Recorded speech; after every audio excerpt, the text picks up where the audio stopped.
I'm honored to be here today to introduce Bridging Our Divide, an event organized in collaboration with the 2021 Blue Metropolis Festival's Next program.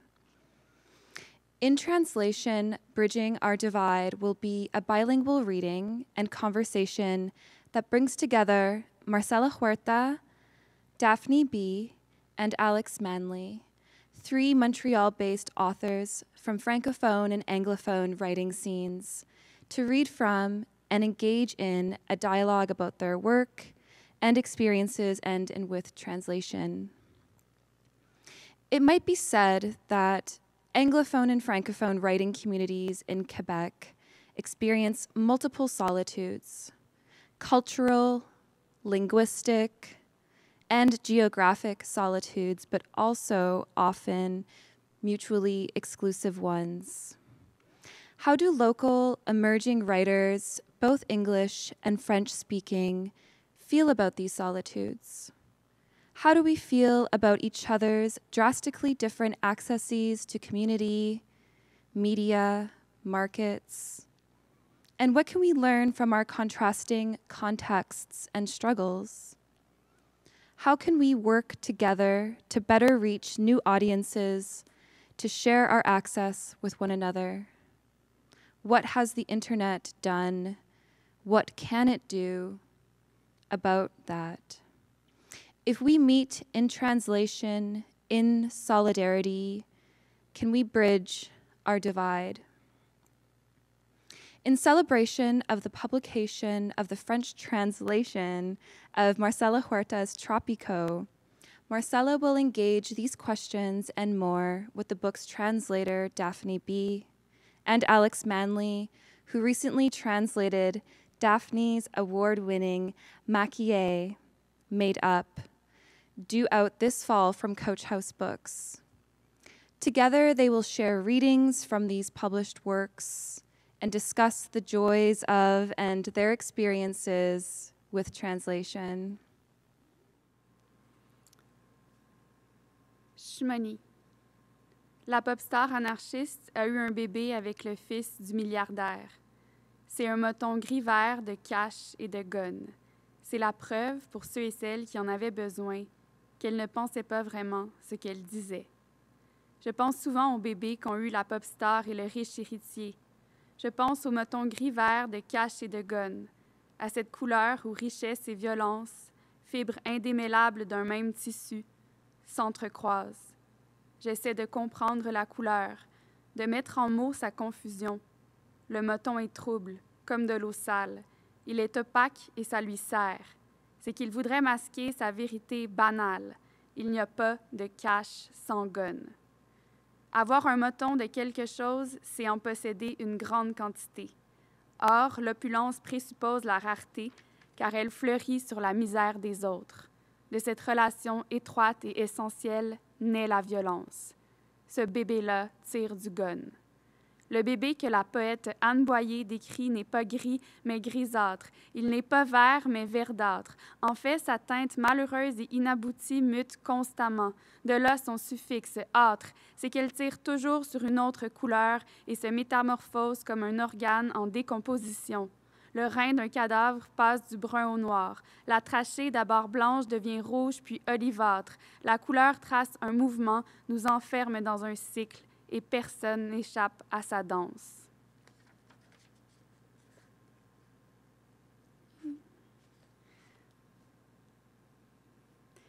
L'entrée en scène et l'importance grandissante du capital érotique ouvrent la voie aux campagnes publicitaires qui lient explicitement les produits cosmétiques au sex appeal. C'est le cas de la campagne Fire and Ice de Revlon, une des premières en son genre. Lancée en 1952, elle connaît un succès historique. Ces pubs vantent les mérites d'un rouge à lèvres et d'un vernis à ongles qui matchent. On destine la teinte cramoisie à la femme de glace et de feu, cette créature enfermée dans la posture antinomique du glamour, lascive mais chaste. Je la connais, cette femme-là. C'est celle que j'ai souvent voulu incarner. Un test psychologique accompagne la photo pleine page d'une star en robe à paillettes. 15 questions auxquelles on doit répondre pour déterminer si nous aussi, on est des Fire and Ice Bunnies. Au bout de 8 oui, on peut avoir la certitude que la gamme de produits est faite pour nous. Avez-vous déjà dansé pieds nus? Avez-vous déjà fait un vœu à la nouvelle lune? Avez-vous déjà voulu porter un bracelet de cheville? Espérez-vous secrètement que le prochain gars que vous rencontrerez sera psychiatre? Je reviens de psychothérapie. J'ai le glamour en pyjama qui mange un sandwich, qui perd 1 heure à scroller sur Instagram. Pourtant, je veux dire à Revelon que moi aussi, j'aime jouer avec le feu. Oui, c'est vrai, je patine sur les lacs à peine gelés. Oui, partout. Oui, Revelon, la musique tzigane me rend triste. Et oui, si c'était possible de partir en voyage sur Mars, je partirais là-bas, je ferais ma touriste. Je suis le genre de femme qui ne suit pas les recettes, qui met 2 pincées de tout quand il en faut juste une. Je suis une fille qui danse pieds nus, qui ferme les yeux quand on l'embrasse. Moi aussi, Revelon, la fourrure m'excite, même et surtout sur le corps des autres femmes. Moi aussi, je rougis, et dans les parties achalandées, je panique au début, puis je finis toujours par passer une belle soirée. Oui à toutes les questions, c'est moi.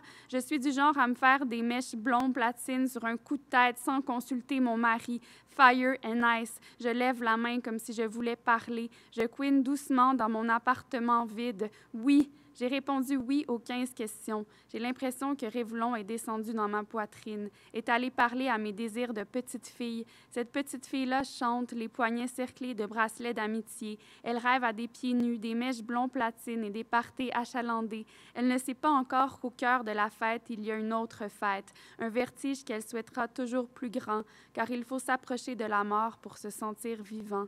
Oui, je suis triste, triste comme une bête de foire, triste comme un aigle plus d'ailes, triste comme un violon avec rien qu'une corde et une corde pétée en plus, triste comme une femme qui vieillit, triste, ou peut-être que si je disais juste « fuck », on comprendrait. Alors je m'approche de la mort, je joue avec le feu, je patine sur une mince couche de glace et je mets 2 pincée de sel dans ma soupe. J'ai beau suspendre le temps chaque matin, le corps féminin est construit comme une unité définie par la chronologie et de cette façon menacée par le délabrement. Bientôt, je ne pourrai même plus avoir d'enfants. Si tu savais, Revelon, je suis de la glace et du fucking feu. Je suis un aigle qui survole tout, même sa propre disparition.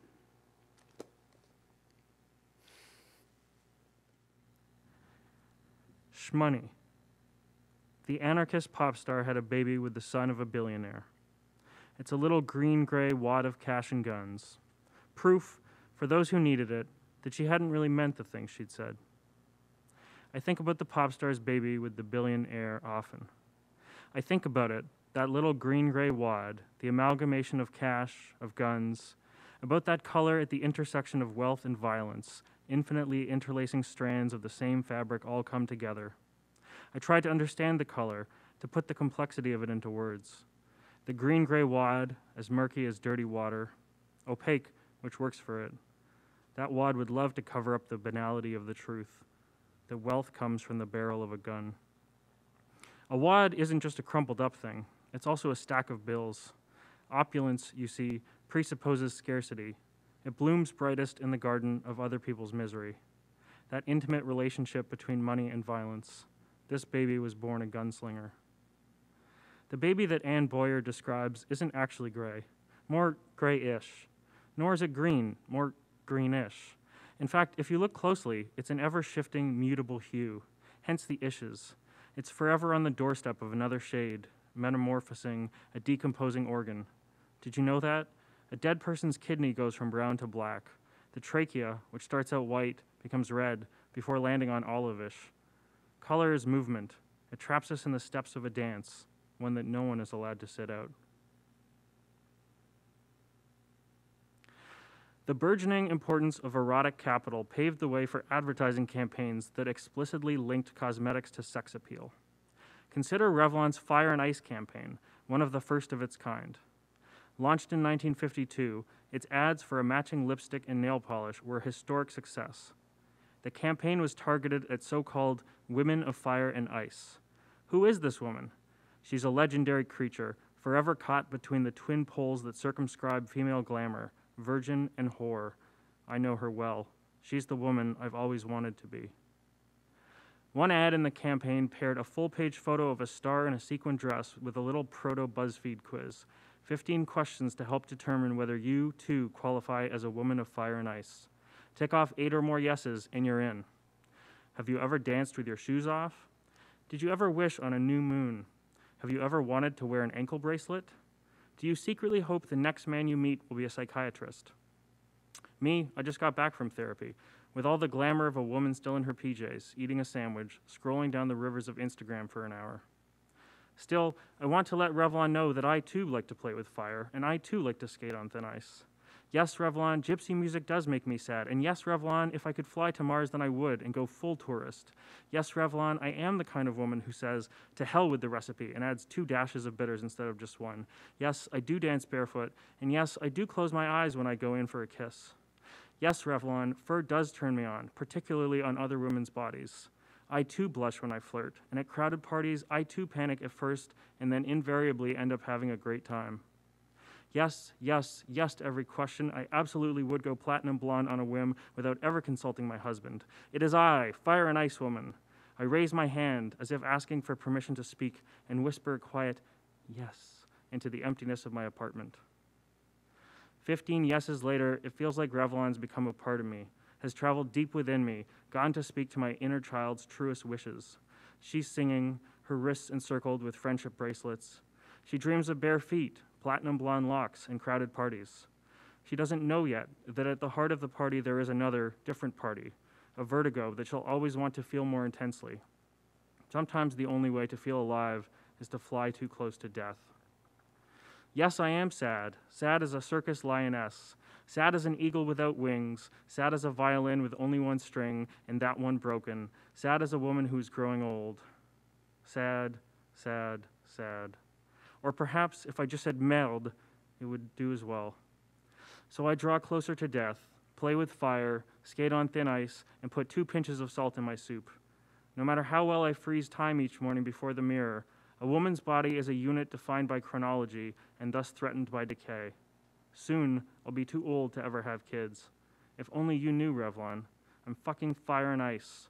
Or maybe I'm an eagle soaring high above it all, above everything, even its own extinction. Sad. I made a joke and it did not land, and I remembered that I used to be funny, and that I was so funny, I thought I could be funny and someone would pay me to be funny. Can you imagine? Today I tried to type dad and it autocorrected to sad, and I thought, isn't that always the way? I'm sorry I could not come to your party because of my sad. Do you know about my sad? I heard others are sad too, but they never said they were happy. We have never been sad, or we have never showed up anywhere sad, because that is unpleasant to look at. It is hard to pay a sad maid. They say that all the time. And you know, we are modeling for bananas. We are happy to be here. Thank you for inviting us. An example of how not to be sad is this. We are at the doctor's office. Don't worry, that dent in my nose is not new. It is from when a soldier kicked me in the face. In the example, my mother is laughing, and everyone is moving slowly now, but she is still laughing, so they will know it is a joke. Look at you and her, drunk together off black cats. Tonight is a happy night, so you put wine in even the littlest glasses, and my mother goes to get more treats, and you say to me, and to a boy I love, that you tried to kill yourself when you were 5 because you thought no God would put you in such a violent life with such a violent man doing such violent things, but halfway through, I'm sure you could have turned it into a joke. El Chacotero. Here's one of your funny stories. You grow up on a farm in your birthplace of Lota. Your mother has you at 15, and people say she makes the prettiest bride. Possibly by many standards, you are quite well off, but definitely by others, you are not. Who is in the house? We count your mother, your father, your brother, and your sister, but we count also your 3 pigs, your goose, and your chickens. We will count also your dog. The classic party story of the Núñez home is this. Your father has named the goose, the dog, and 1 of the pigs. They have very nice and very formal names, so that friends of your father Raúl say, Hola, señor Walder. Or, buenas tardes, señorito Patricio, as they are walking down the street. This last one makes the most people laugh because Patricio is the long form of the diminutive pato, which means duck, which is an insulting thing to name a goose. On Saturdays, the pig follows your father to the bar and sits next to him, near enough to place a drink on. He also serves to bring the ground up in case one falls, which is a help. Many are jealous. Many believe the pig is an accomplice in an act of cheating at cards. But those in the know are well aware the dog is the mastermind. Look at his eyes. On Tuesdays, Raúl brings the goose as well, full house. A less funny story that has been told many times is that one Tuesday, a man pulls a knife on Raúl and knocks over the table. Under the table is Patricio the goose, always at the ready, who viciously mauls the man but loses his life in the battle. Your father is inconsolable. You've never seen him cry so much, and you never will again. Patricio was a good goose, and many feel for Raúl and are thankful he still has Walter and Guillermo, though the sight of the three of them with their heads down by such an expensive cross still makes them laugh. Maybe it is the fact that by winter the grave is empty and your belly is full, but that's the way life has to go sometimes.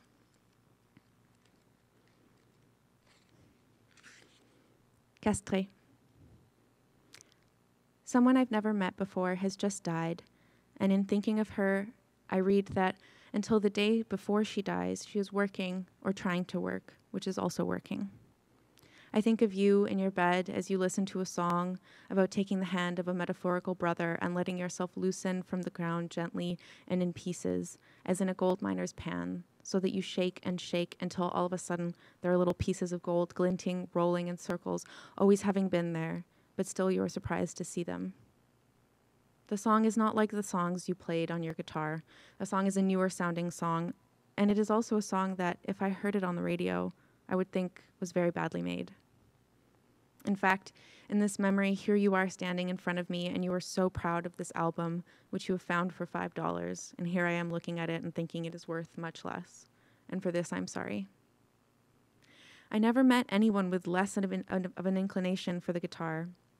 I remember my mother watching you with her whole face wrinkled toward the center, trying to avoid instructing someone who might as well be a stranger at this point.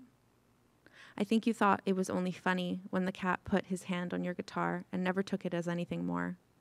But behind your back and in front, we were calling you desafinado. Remember when you asked my mother to sing your favorite song with you and she couldn't remember it? You kept saying, "You know it. Please, I know you know it." And then you said, "You know, you've really lost your voice. It's disappointing." Who is this person? Who are you, and why were you invited? To look to the top of a wall and see nothing but the sky at different times of day. Look at how many times you've used the same word. Do you become tired of yourself? I wonder if standing still is work. Here I have a photograph of you looking darker than an oak tree, sitting on a roof and smiling. You are working.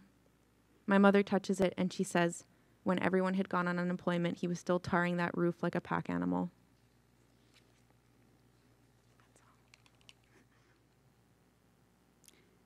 Sad.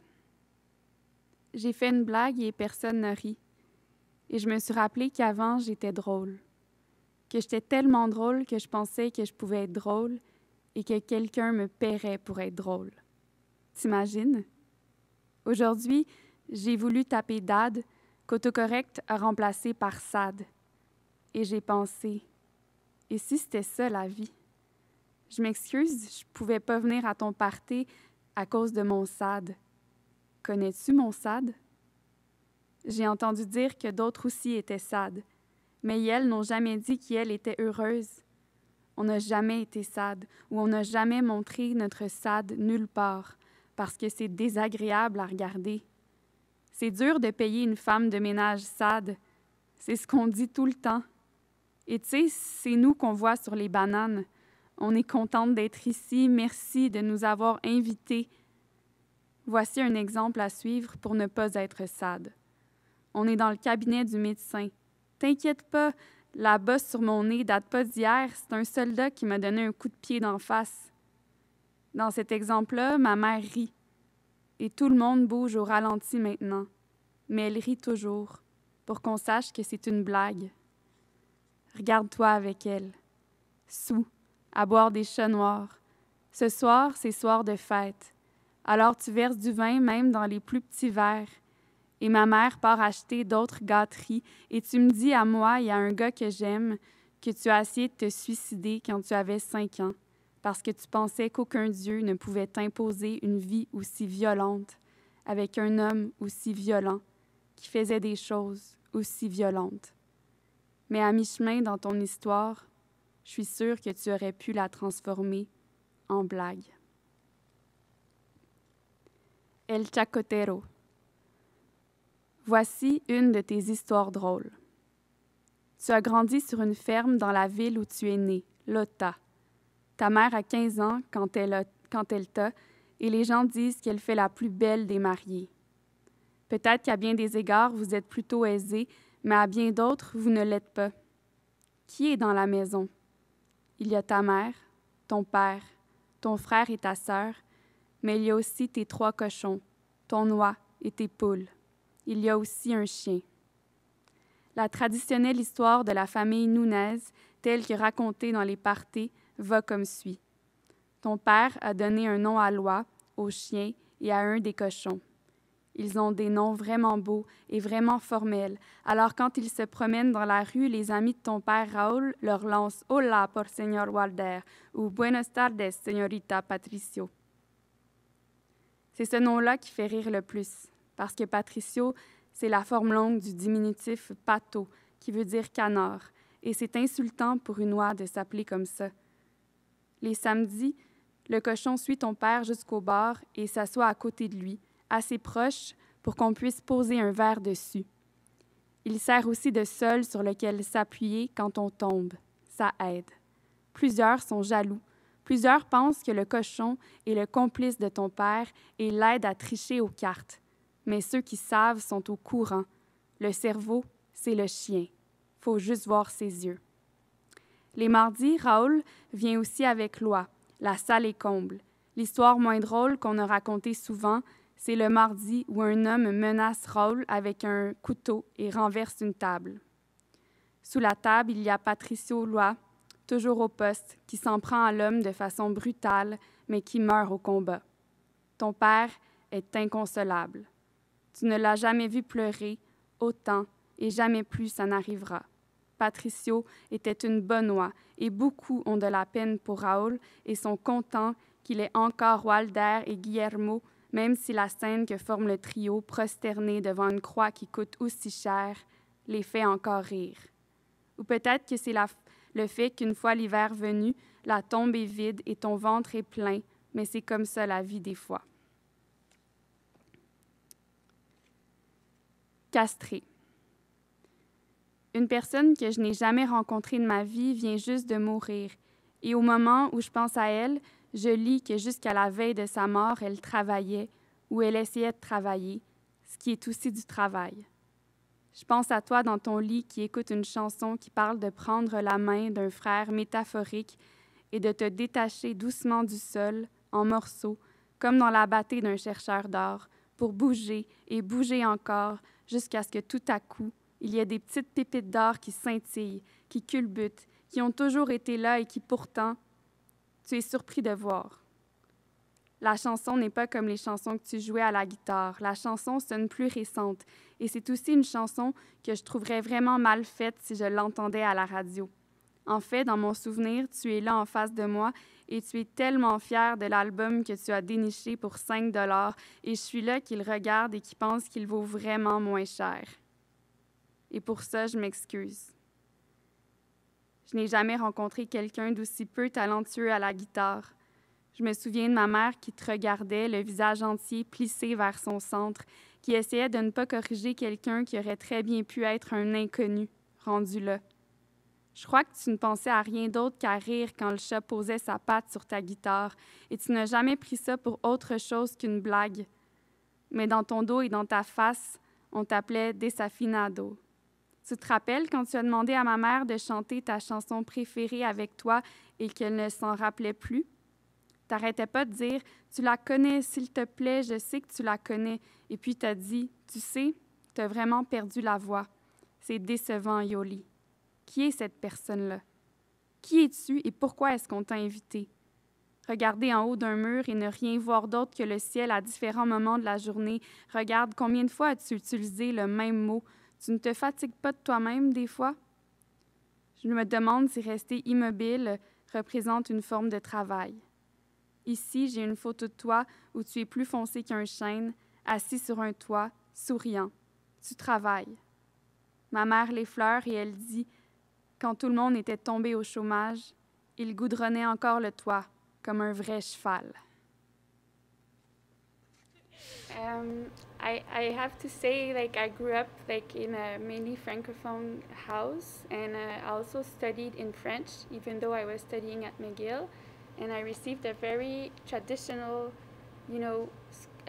schooling, as in like we were only reading books that were part of the canon, like canon, and it's after my bachelor degree when I traveled and I taught in Asia, and when I came back, I wanted to be part of a scene in a community because I had experienced this in Taipei, where I was reading once a month in a crowd of very like diverse people who would read in English or in other language or Mandarin, and in a hairdresser salon.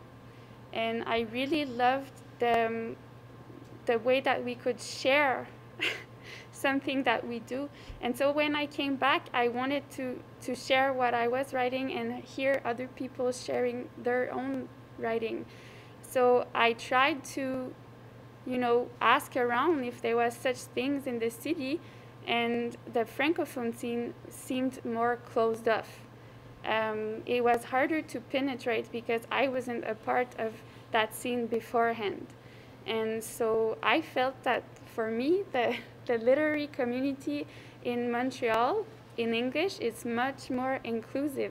And I think that the reason why it's more inclusive is maybe because it includes people from very diverse backgrounds and people that are not really born and raised necessarily in Montreal or in Quebec.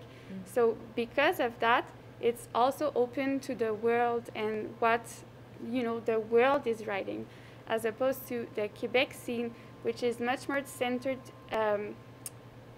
around itself as a way of like, maybe it's a reflex for survival because they feel like they have to protect their culture, and so it's like a perverse effect where they're just looking at what they are doing and never opening their eyes.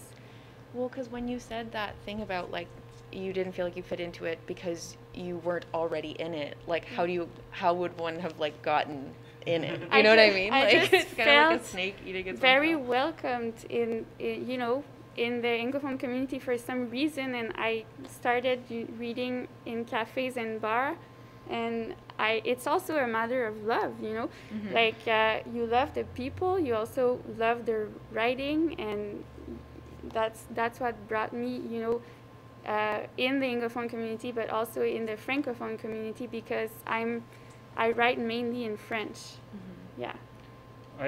To your point about sort of the Anglophone community's inclusivity sort of stemming from its comfort with, I guess, like people from all over sort of Canada and the United States and the world, I think you're right, but at the same time, I think that's probably one of the reasons why it's very sort of linguistically set on English, because I feel like I've always thought, Montreal is such a bilingual city, I would expect to see more bilingual events and stuff like that. But the Anglophone community in Montreal's events are very unilingually English, because I think a lot of the people who make up the community are from places where they didn't learn French growing up, as the Anglophones in Montreal did, or if they learned it elsewhere in Canada, they don't feel necessarily comfortable with it, sort of to a point of being able to appreciate like a poem in French or a short story in French. And so I think that kind of inclusivity is a strength, but also I think maybe it sort of hampers the sort of bilinguality of the Anglophone scene a little bit. Yeah, that's a good point. And I just feel also that, it's because of like English has also like, it's a lingua franca on the internet and everywhere around the world. So necessarily there's like an hegemony of English. And you can see that in translation too, because like I want to read more. For example, I'm not super good in Spanish, but I love like a lot of like people like from Argentina that are writing today or before that are dead now, and I would love to be able to read it in Spanish, but I have to read it in English because it's like the main channel. Like everything that comes to like be part of the hegemonical culture has to go through English. And so there is a lot of like power dynamics at play. I mean, I really agree. Like the sort of like dominance of English has always kind of upset me. And I was actually like, when I was reading your book, I was thinking a lot about like writing that includes multiple languages as well, just how I don't notice that as much in I mean, it makes sense why you wouldn't see it as much in like English poetry and English essays and stuff like that, but I do sometimes feel a lack with that, like reading this book and then reading Nicolas Dawson's and Karine Rousseau's Nous sommes un continent, like reading multiple languages in one text and having to do the work for myself, like if I'm having a hard time with like the shifts, I actually think is like a strength of multilingual texts, and I don't notice that as much. And in English texts, I think because of how it's so dominant that like it's not as easy, unless you have an experience with another language, it's not as easy to bring other things in, because it's like it's like you said, like the lingua franca. I actually don't even know what that means, but it's like the common language that everybody used to, right. Like, so basically this term comes from like back in the days where people would do like trades and meet at the port, and the ships would come, they would have to use a common language.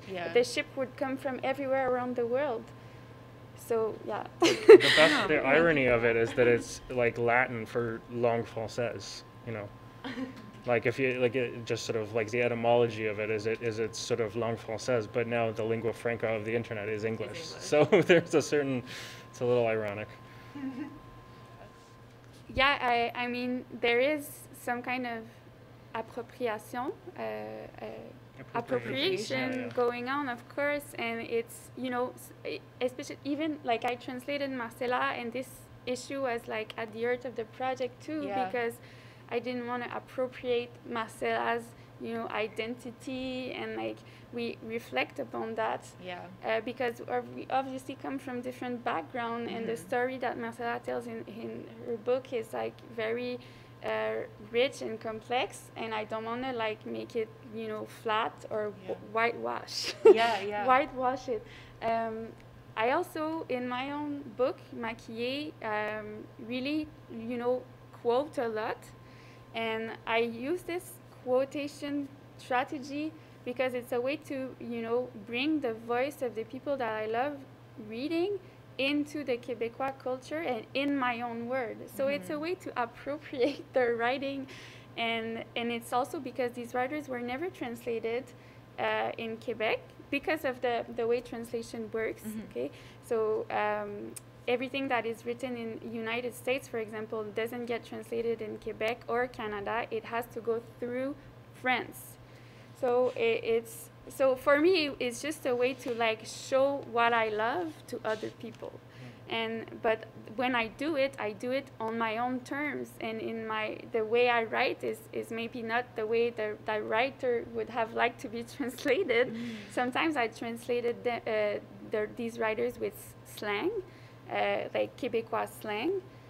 So it's kind of violent, and maybe you can add something. Sure. Well, I was gonna say to that point. I mean, I know you told me that you were sort of very cautious, I guess, in wanting to translate Marcela's work and to not sort of I don't know, you wanted to do right by it as sort of someone coming from a different background. And that was sort of my first instinct when you asked me if I wanted to translate your book, because I'm like, I have no makeup background, like, I mean, obviously it's a different sort of degree, I guess, of not having that background, but my first thought was like, oh, like someone who's more comfortable and like fluent in that world would be the right person for this project. And you had to sort of convince me, like, no, like your sort of approach to the poetry of the text is what's most important.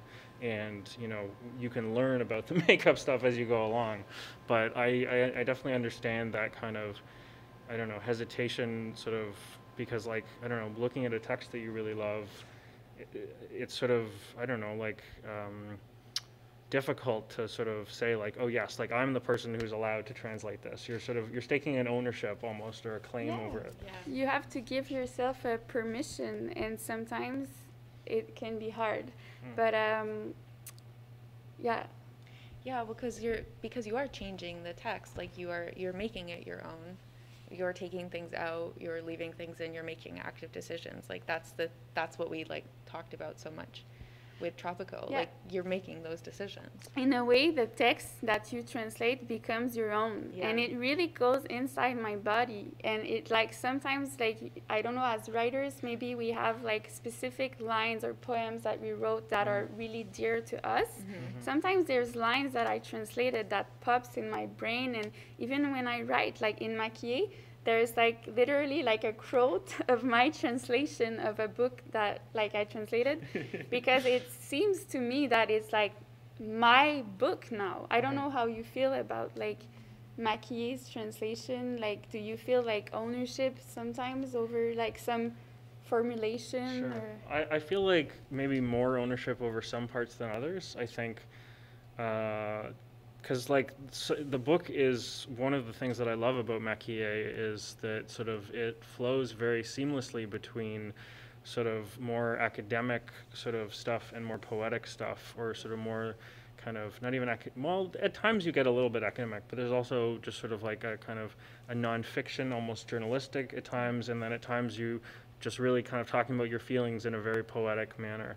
And so I think sort of some of those, like when I'm translating the more straightforward stuff, I'm probably not doing it in a very flashy way. And so I sort of, like, it feels more kind of like just work a day, like, you know, like getting the meaning across. But then sort of when it gets a bit more poetic there, I feel like here's an opportunity for me to kind of use my talents, I guess, a little bit more. And those parts I feel closer to, I guess.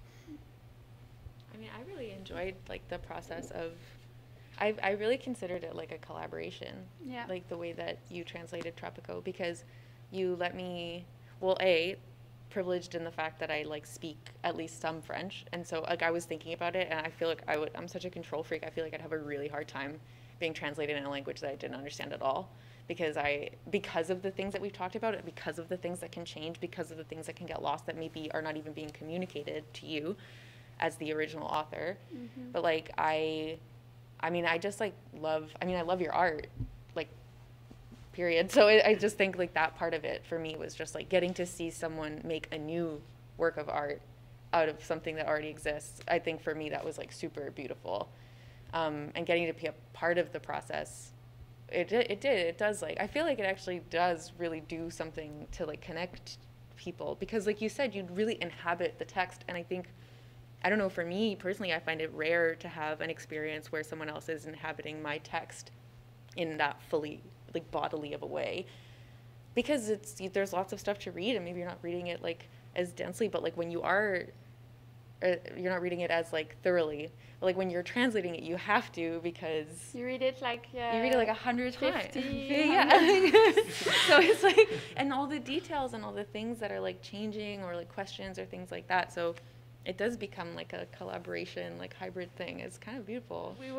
I think like us three are very privileged, because it comes from, you know, it's work, it's a creation, but it's also a collaboration. It springs from like a love and like shared values, I think, which is not really all the time, like it's not the reality of literary translation like everywhere in Canada, but I think that for us it was the case. Yeah. And it's good that you say, you know the book that we did together is a new work of art, and I think that's how we should see translation. It's really a work of art, and it's a creative process. And in the context, like Canadian context, sometimes it's only seen as, you know, a public service that you're doing, like, you know, even like for bridging two communities, but it's much more than that. It's like you're creating something new. So, I think it was perfect for like a first-time translator because I didn't have too much time to think about it. You know, like I couldn't obsess. It was just sort of like, you know, get to a kind of not first thought, best thought maybe, but just like that. If it had sort of drawn on and on, dragged on and on over like, you know, a year or something, it would have been so much more daunting, and I would have had so much more time to like overthink every decision I was making. Yeah, exactly. Well, I think that's like what I liked about the translation that you made. It was like the confidence you had and the intuitive way of approaching the text, which like sometimes going to school and studying translation can be, you know, is not really positive, because then you get in that like in that zone where you overthink things, and you know, as a creative process should always, you know, be kind of like seen from a place of where you feel free. Yeah. But I think I really owe you a lot, because I think you know, I felt really lucky, I guess, as with you, Marcela, just being able to work sort of together a little bit on it was really nice. But also just the way you kind of were very clear with me, like, I like sort of what you brought to the, because I translated the first few pages kind of by themselves first, and Daphne was like, I really like what you brought to this. And so kind of, I just kind of kept that in mind as like, when I translated those first few pages, I wasn't thinking about, you know, how it should be. I was just kind of really doing my thing. And so I just tried to keep that mode, like, going through the rest of the book. Like, you know, if that was something that resonated with you, then that's what I'm going to go for. And that made it a bit simpler. I think, yeah, it depends of like the level, like how you approach the text and what you are translating. The first two books that I translated, I felt like very like maybe like the person that I was translating wasn't speaking French, so I felt more liberty in a way. And then I feel like when I read my translation, I can hear a little bit my voice. But it depends what you're translating, really. And I feel like when I read the translation that Alex made of my book, I hear Alex's voice. Yeah, which is like a very special thing. Yeah. I don't know about you, Marcela. Like, Oh, yeah. Yeah? Yeah, but I mean, I think like the thing with us was that like we were friends before too, and I've like, you know, I had tried to read the books before, but like, you know, it's hard for me to read French, but the way that you write and the way that I write, I think, are kind of in conversation with each other. I don't know if you agree. Because we both blend, you know, prose and poetry, and yes. Yeah, in Delete, I remember that I was like thinking about that a lot. And so for me, that I do see that there is a connection between our work. Yes. And so it didn't feel like as big of a leap. And so when I was reading I just like loved your translation. I remember I had like very few notes. There were like a few things, like cultural things, and then like things that I think about certain words. Like I remember disappeared was a big one that we always talk about. That was not, I forget, what was it originally in the? So there's a difference in English between have disappeared and you know, was disappeared, exactly. Yeah. And this is not something that you find in French, so it was harder for me to grasp, so I mistranslated it at first, and it was a very crucial thing in the book. Because it's kind of the theme, right? Yeah. So for context, was disappeared, like to be disappeared as a verb is to be forcibly disappeared by the state. So you are abducted and then never seen again. There's no closure, there's no knowledge of whether you lived or died, and so that is something that happens in a lot of coups and things like that. And so I remember like the sort of like dissonance of like reading it as not that and feeling like, but that's not, it felt so light. but yeah, like I think I definitely can hear your voice in the book, and I love it. It's so nice. I really loved your translation.